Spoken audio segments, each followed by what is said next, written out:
Friends, at the end of this conference of 2 days where we had such scintillating discussions all along, it is my pleasure to present our special guest for this evening's valedictory, and a special guest who actually needs no introduction.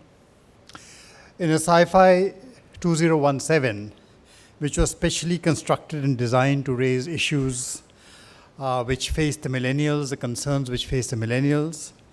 Smriti Irani is one of the country's most recognized faces, and a face recognized across generations. This is not only as the youngest member of a very young cabinet, but also as a much celebrated television personality that to this day remains a household name, not just in India, but across our neighborhood. Let me tell you, confess, ma'am, both my mother and sister just can't get you out of their heads. My mother still remembers you as Sita in Zee TV's Ramayana, while my sister remembers you as the Bahu which all bhabis love to hate. A little wonder that, she still holds a record for winning 5 consecutive awards for the best, most popular television actress. That record still stays. And as the minister handling both information and broadcasting and the Ministry of Textiles, she has brought to her portfolios her characteristic charismatic style with poise and grace in everything she does, whether it is spinning the yarn of success in the Textiles Ministry or articulating debates of national importance as Minister for Information and Broadcasting. And Madam, since you're the I&B Minister, I must tell you that there's a lot that has transpired at this conference that would be very close to your heart. In brief, this was the 5th edition of ORF's CyFy. And so in this edition, we decided to be a bit bold. We decided to move beyond debating just cyber norms and cyber security and remolded CyFy from this year as a platform to debate the interplay of technology, security, and society. So that was a larger field which we took upon ourselves. And I dare say, even though I'm saying it, that as these 2 days have progressed, this has emerged as a conference that embraces the full spectrum of all issues related to digital technologies.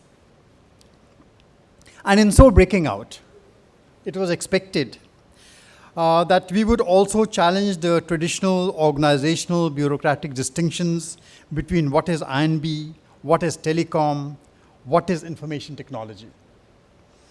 And these issues did arise during the course of this conference. Very briefly, first this conference debated on how the new media, Facebook, Twitter being examples of them, have in so many countries become powerful platforms for hosting content, videos, text. You have video on demand today that can even influence and set political agendas, and has been doing so. It is a trend rising across democracies, and it is something which democracies will need to face. It has its ups and downs, but it is a fact of life. Second, we discussed the power of creative storytelling, how narratives are seeded to actually create geographically segregated communities across nations using digital media. The Islamic State, of course, has been using this very effectively, but the format certainly can be put to several other uses for rallying people around causes, movements, etc.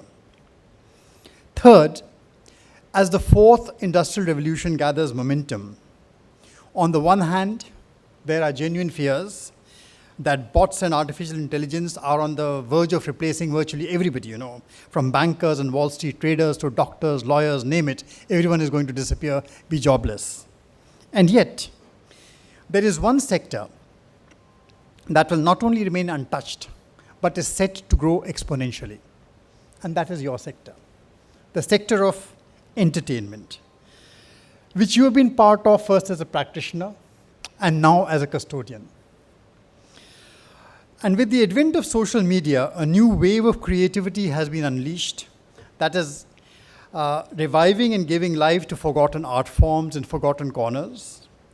Gone are the days when the only way an artist could start a career was by convincing a well-known label or a brand. Today, the tide is reversing. Today, you have labels and brands scouting for talent online. It's a completely inverted pyramid which has come into place.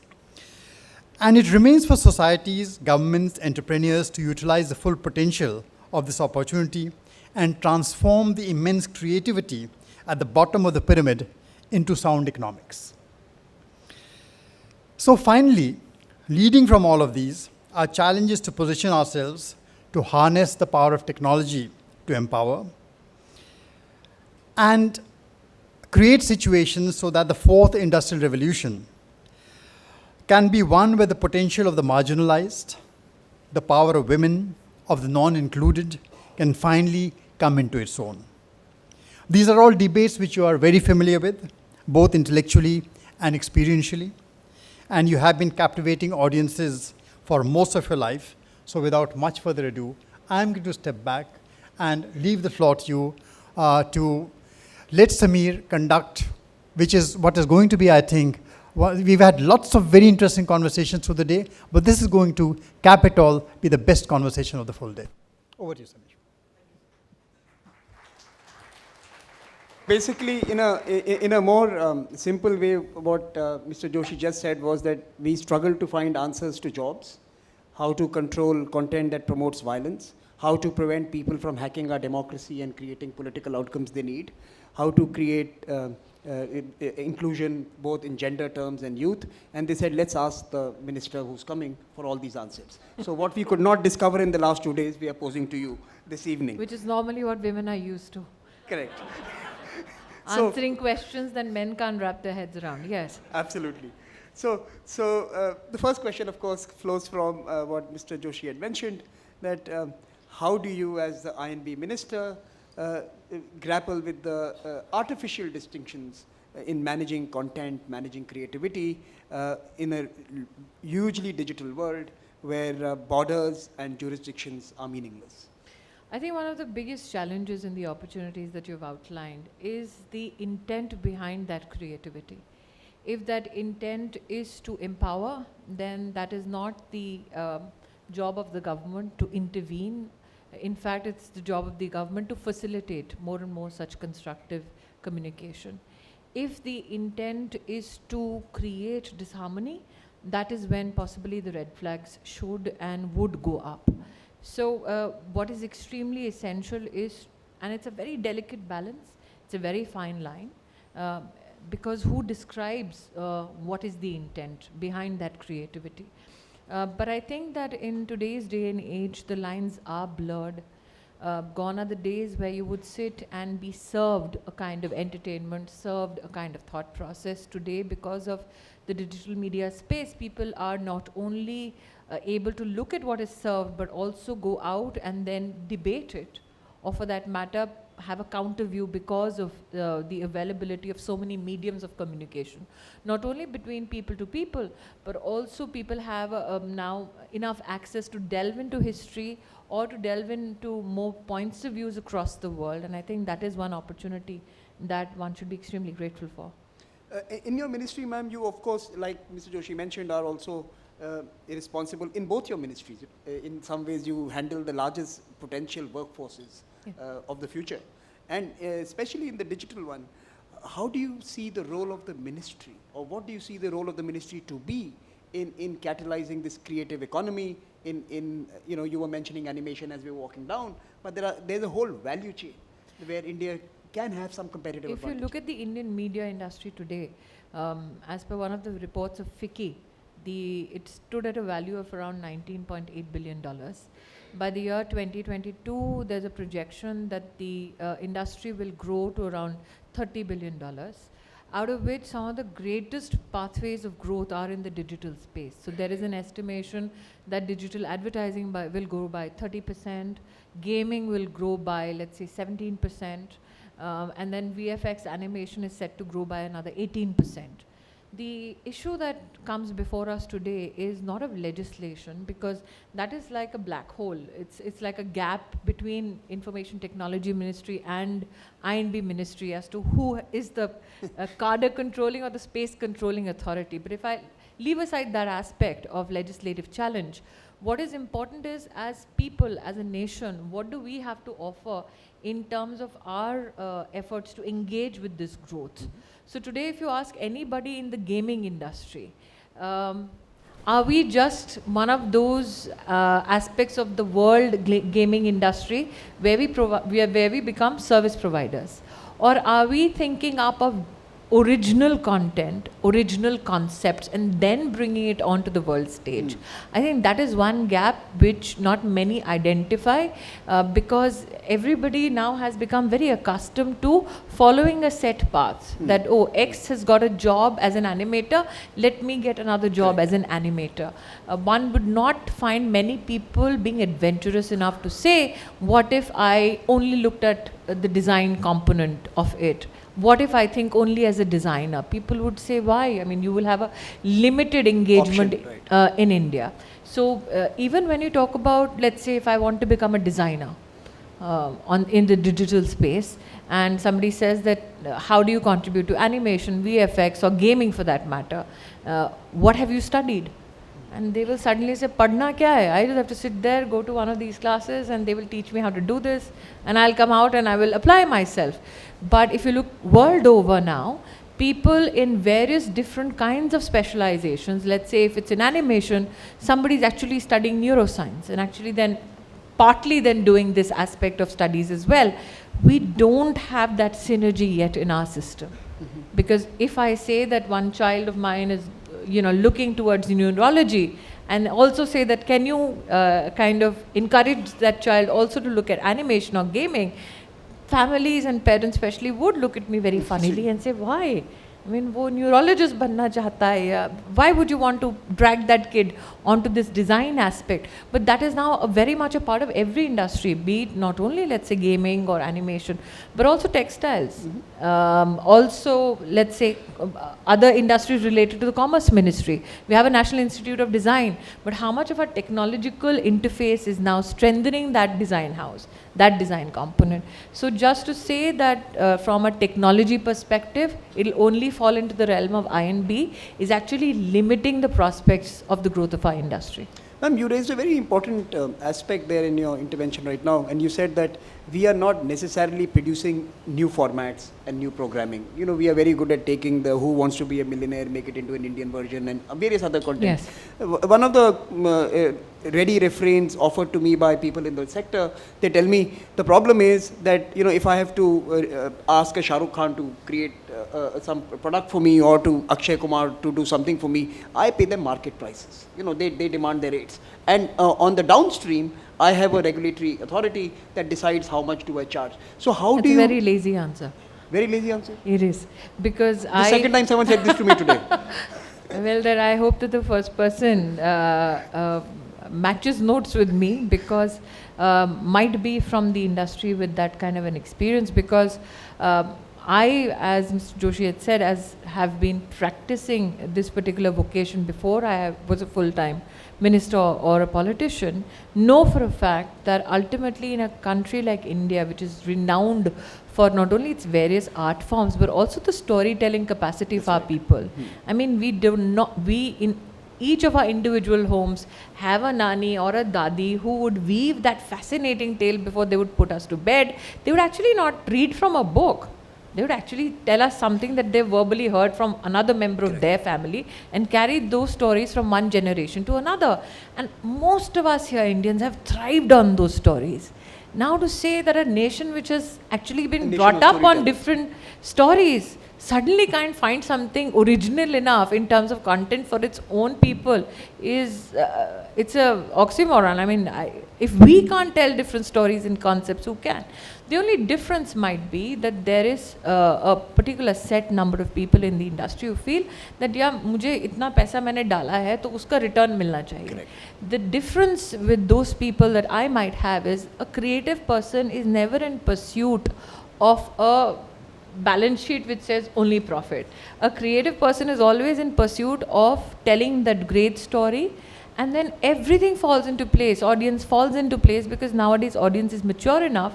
It does not look at big bang budgets, it does not look at big bang stars. You just had a Bareli Ki Barfi which did not have a Shah Rukh Khan. Correct. But it did well. A lot of people, especially youngsters or middle class families, actually associated themselves with those stories.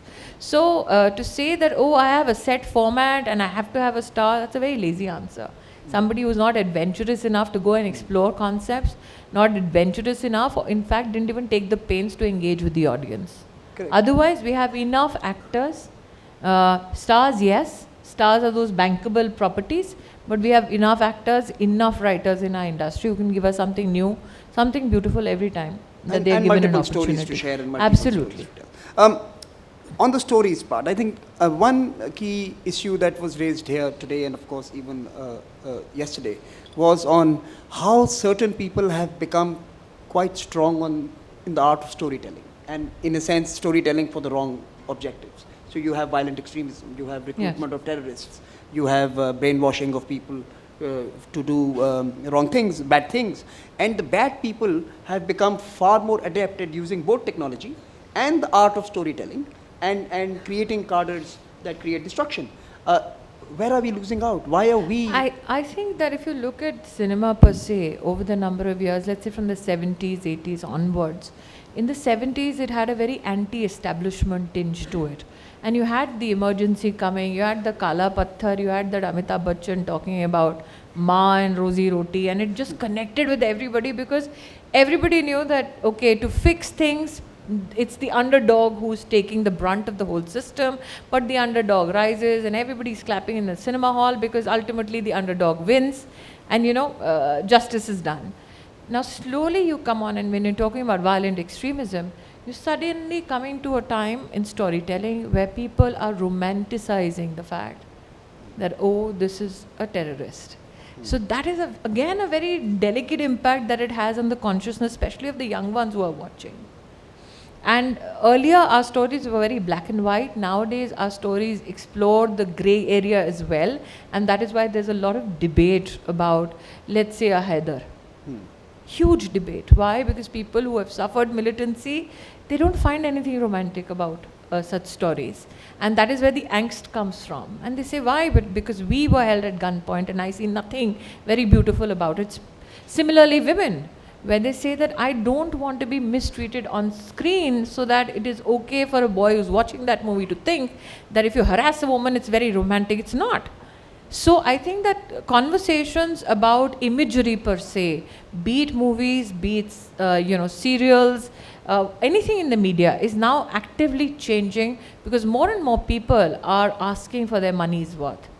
I as a woman might not want to go there and see another woman being belittled and one boy chasing her up and down the stream and wink wink, it's okay, मैं उसका पीछा कर रहा हूँ. No.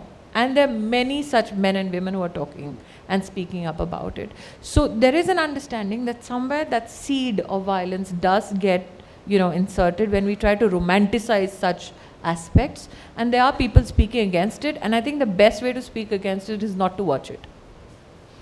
In a creative democracy, in a country like ours, you can't say stop making it because there are people who will want to watch it. There are people who will want to support it. The best way I can not show support, not to watch it, not to buy that ticket. Is there a role of government to promote good storytelling, positive storytelling? We are trying that in the International Film Festival in Goa, which is going to be held. Lunchbox is one such example. It was actually produced in conjunction with the Simple Storyteller and the National Film Development Corporation. Not many knew that the NFDC had funded and supported that venture. So everybody spoke about what a beautiful film is. A Lunchbox, nobody knew that there was a Sarkari proof to it somewhere. Because I think the minute somebody would tell you that this lovely film had a Sarkari push, people go, what? So possibly everybody kept quiet about it. And so there is a role in promoting. Oops, I have said it today. Yeah, I think that the creative industry also essentially strongly feels about not being seen as a puppet. Correct. The whole romanticism about the creative industry is that they are essentially anti-establishment. They essentially are supposed to hate power centers. And they are essentially, if they do not talk against a few politicians, then you are not held creative enough. So I think that they would not want to show themselves linked to any political establishment as such. But we in the government, the only way to facilitate more and more good storytelling, and I'm extremely proud of one aspect. When we did the whole preview committee now for the IFFI 2017, I said that why don't we invite our filmmakers from the Northeast to be a part of the selection process. And most of them that we called, they said we've never been called before. And these are our citizens who are going to, let's say, Canada, US, they're going to the European countries, they're doing the festival circuits, they're getting all that accolade. They said, nobody's asking about us back home. So that itself is a process which will bring more stories and more depth to yes. the I guess Indian when you industry. bring everybody on the same platform, That's right. that celebration enough is a good way to start. Ma'am, I'll now come to your more serious role as the Oh, I was not custodian being of serious till now. as the custodian of of in many ways, or rather the ministry that was also the spokesperson for the government, which is the INB ministry. It always communicated key government I agendas. think that's an anomaly. Really? Yes.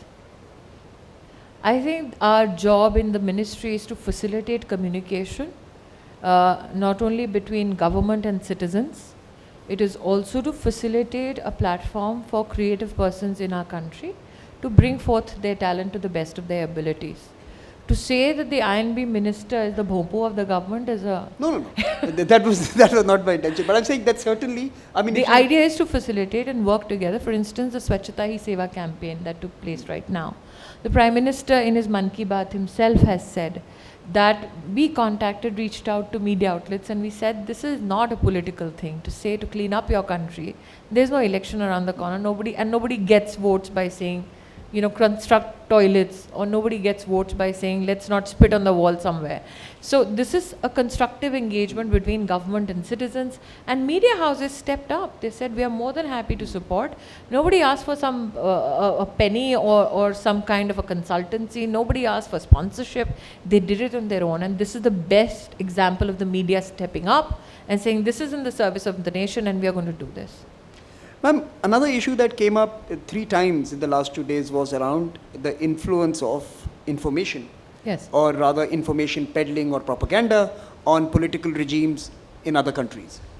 We discussed at length the Russian operations in the US, or the so-called Russian operations in the US, and how they were able to influence certain outcomes. We discussed what Russia attempted in France and why it did not work. In one case, you had the French blackout any news coverage on that particular incident for a whole day, and it was okay.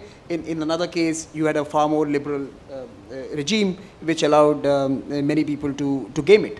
Now the question is that for a country like ours, we are a hugely democratic and a vibrant democracy which allows all sorts of conversations all the time, and of course we fight, but it happens. Should we be thinking about this? Are we vulnerable? I think from a security perspective, there has to be some thought given. For instance, if there's an operation underway, I do not want every media house to blast information which is sensitive to that nature all out there in the public systems, telling people, especially after 26/11, ye yahan se utar raha hai, helicopter se yahan andar ghus. That, I think it is in the public interest and in the interest of national security not to have those broadcasts made. There are already advisories given by the organizations of editors and broadcasters associations themselves. The tragedy is that once you remind people that this is already a part of your existence system and you are supposed to follow it, it looks like government intervention. It looks like government intervention. But there has to be a conscious decision between center and state about how such situations of domestic nature should be handled. Our ministry is in conversation with the Ministry of Home to see, apart from activities which have, some operations which are taking place, let's say at the border areas or some sensitive posts, domestic challenges also, how do they get addressed in terms of media interaction, is something that we are currently in a dialogue with the Home Ministry. And if we were to extend that conversation further, are you worried that someday some of our friendly countries could actually game one of our elections? that they could interfere? Do you think? Indians are too smart, way smart for that. I don't think that will happen.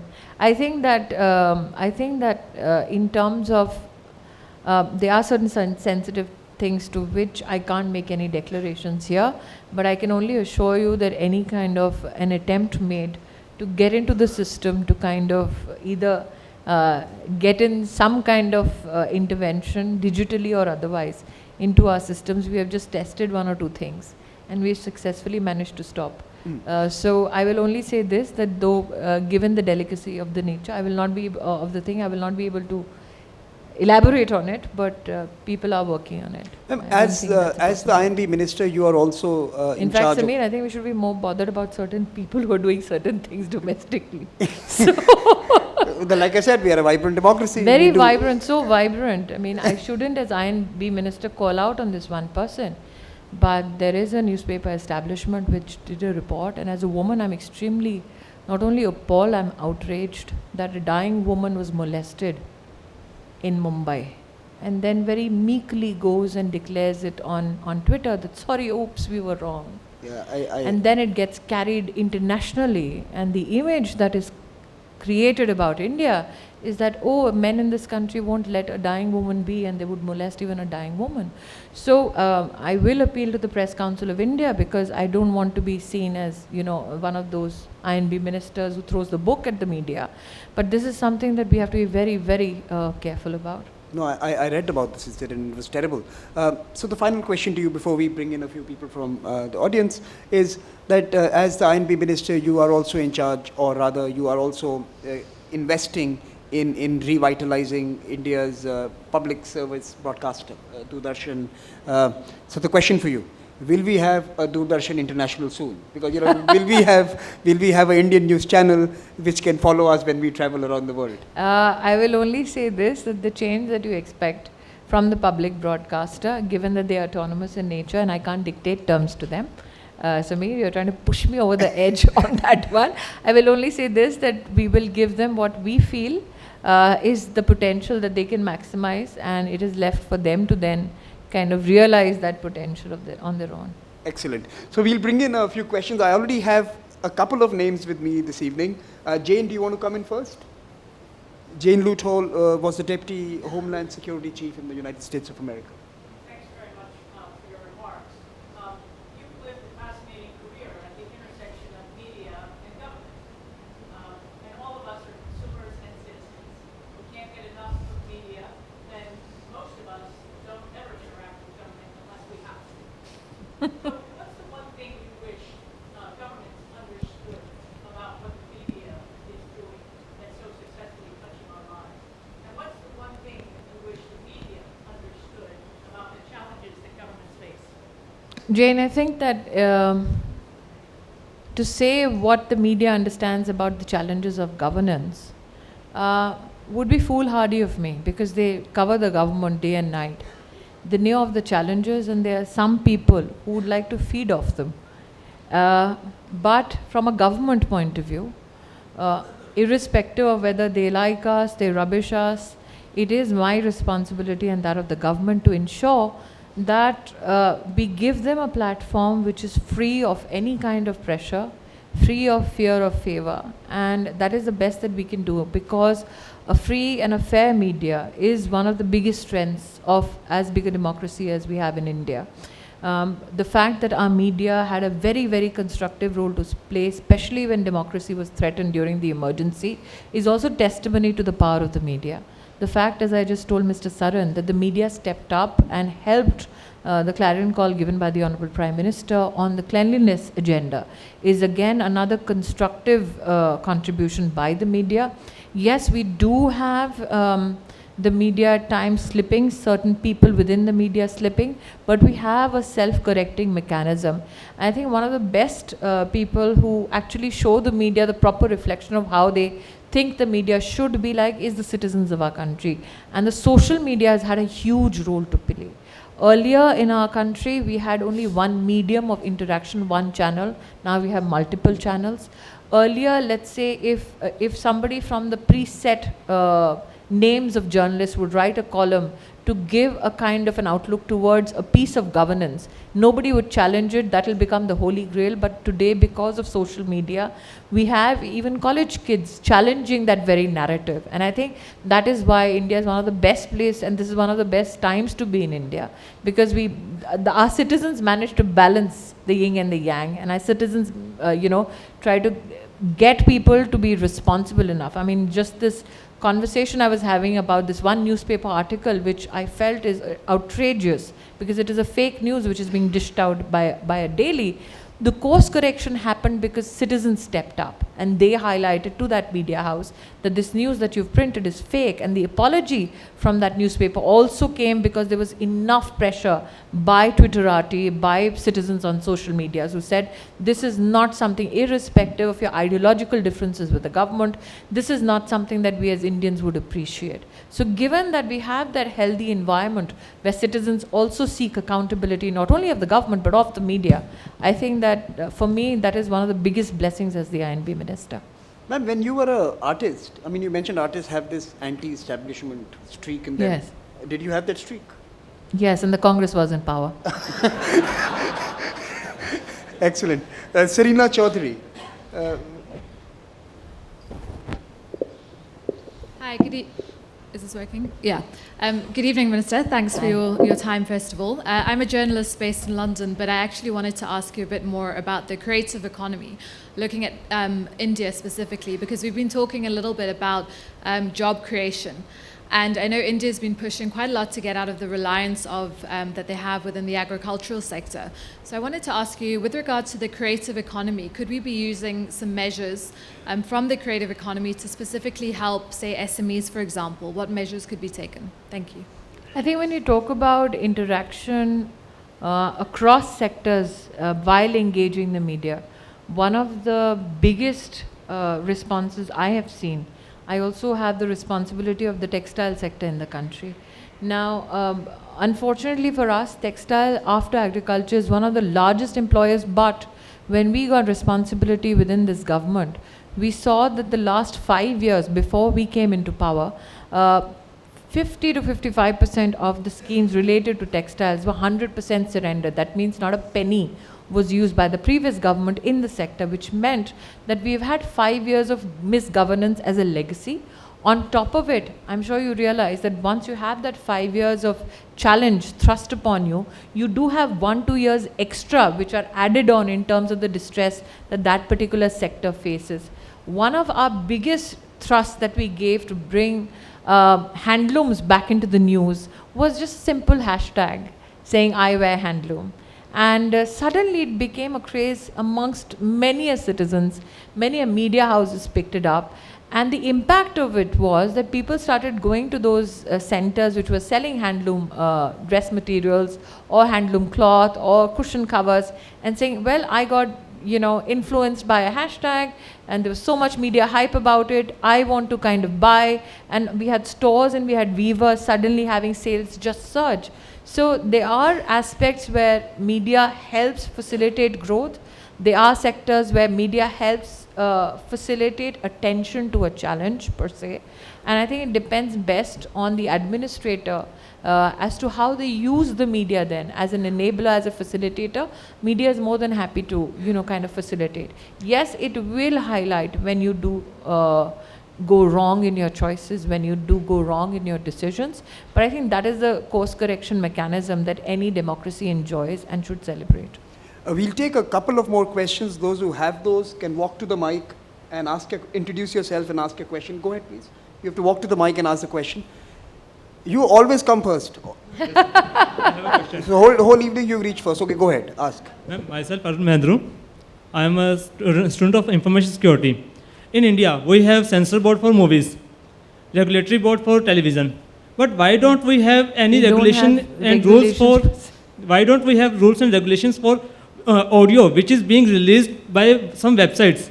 A lot of websites are releasing a lot of songs on internet, and few among those songs might be anti-national also. What about that? There is a Copyright Act, Arun, that you know of, that people cannot, without the permission of those who have actually produced a piece, go out and play any kind of music. So that is very strong. But insofar as you saying people creating stuff only to create either disharmony or to bring about some kind of friction between 2-3 communities, that is the gray area that I spoke about when we began this conversation. The IT Act per se does not define any legal intervention into such space. Broadcasting is with INB ministry. So we are working to bring the two ministries together so that we can have some kind of a legislative intervention. Because just off-the-cuff remark or an off-the-cuff notice per se doesn't serve the purpose. In fact, it defeats it. Because once it doesn't stand the scrutiny of a court of law, then it becomes a precedent for others who want to willfully then destroy this peace and harmony.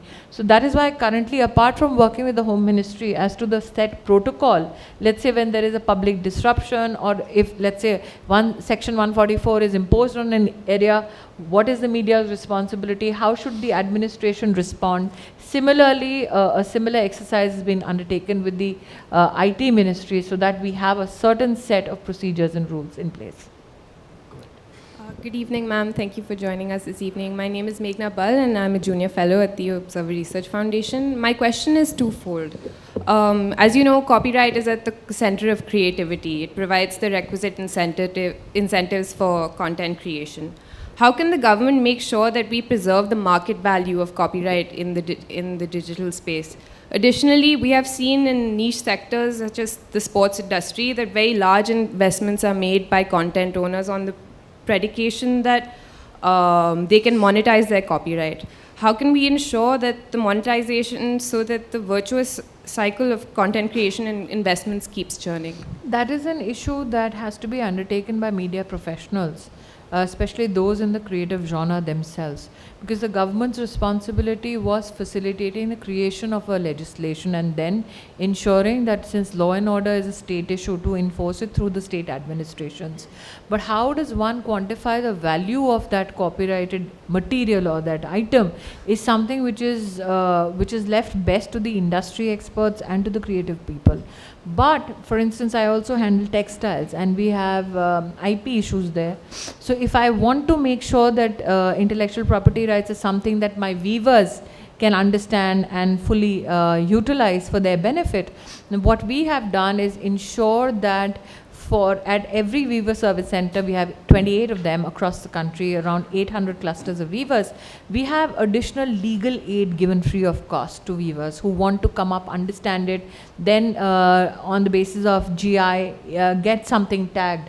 That is some facility that the government gives, especially to that community which is either most marginalized or economically most challenged. But in the entertainment sector, now that there is a law in place, you need to have media professionals who come together, because there are some who feel who will take a panga with a big production house and who will leverage that. Many people, especially when they start out, they don't even look at their contracts very minutely. They will sign up because they are in such desperation to get a break that they do not know how to leverage, let's say, a particular character they play, because they are told that you'll be taken off and replaced by somebody. So who wants the headache of kind of sticking to that one particular contract?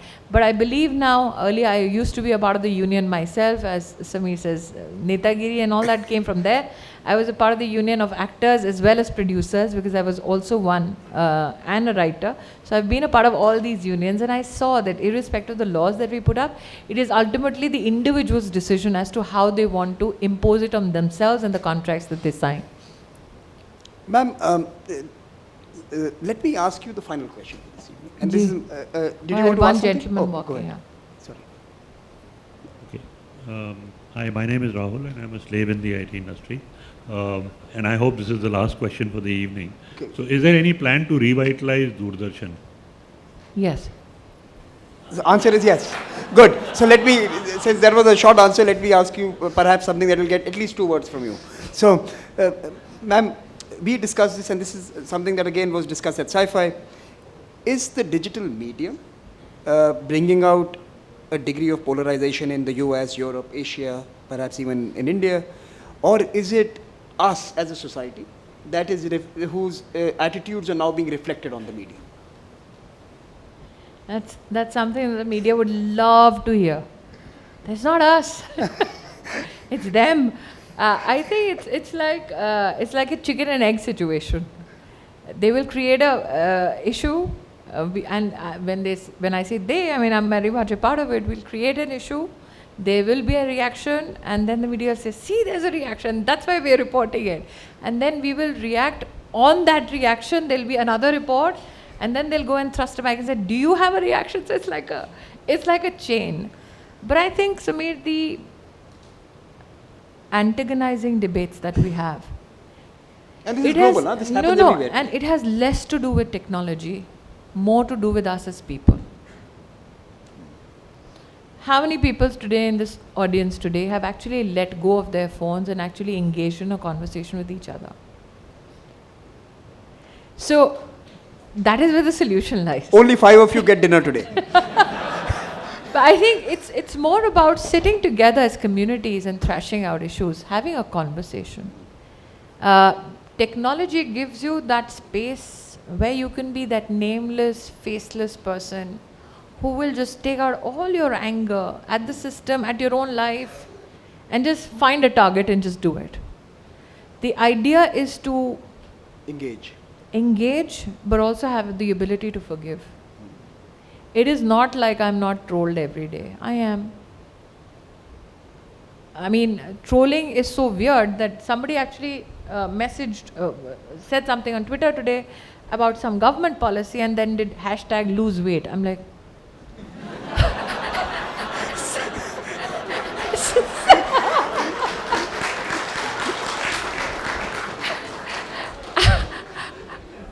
You should have replied, "Get a life." and that Hashtag get a life. And that would have made it to the headlines. And then the media would have said, INB minister loses school. Why? Because she's talking about her weight. And then you would have tomorrow 5 nutritionists talking about how professionals gain weight. So it's like, it's a chicken and egg situation. So it's about having the ability, and please let me tell you, this is not only that I get lose weight advice only on Twitter. I had a gentleman, and Mr. Joshi told me, right now in your opening remarks, you were very kind to tell me that your mother and sister both think of me as, fondly as an actor. I hope they remember when they go to vote. But I remember going to Rajya Sabha, and a new gentleman walking in from another opposition party. Just meekly he walked up to me. He said, "मैं आपसे कुछ कहूँ. I hope you don't get angry." I said, "No, sir. Tell me." He said, "आप थोड़ा fatty नहीं हो गए?" So this is what media does for you. It makes you have a relationship with people that you actually don't know. And that's because you're not spending time enough in your own life. You're looking at people on the screen and you feel, I can have that conversation with this person. The question we need to ask ourselves is, why aren't we having these conversations with people that we ought to in our lives? So technology is an enabler. Media is there to entertain, to titillate, to inform. It is to be an instrument in your life. It is not to be your life. Correct.